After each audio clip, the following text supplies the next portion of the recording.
Hi friends, good morning. Nithyasree channel నుంచి సత్యశ్రీ మీ ముందు ఏం చేస్తోంది? ఒకే ఒక దబ్బ పండుతో దాదాపు కేజీన్నరకు పైగా రైస్ అన్నమాట.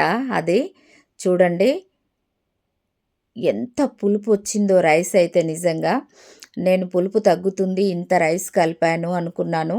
అస్సలు ఏ మాత్రం తగ్గలేదండి.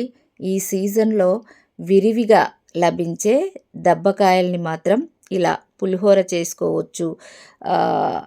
ఇంట్లోకైతే మనం సగం కాయని పులిహోర చేసుకొని మిగతా కాయని మాత్రం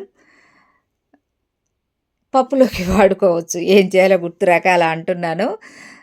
సో నేను ఆ దబ్బకాయను కూడా ఒక వీడియోలో చూపిస్తాను.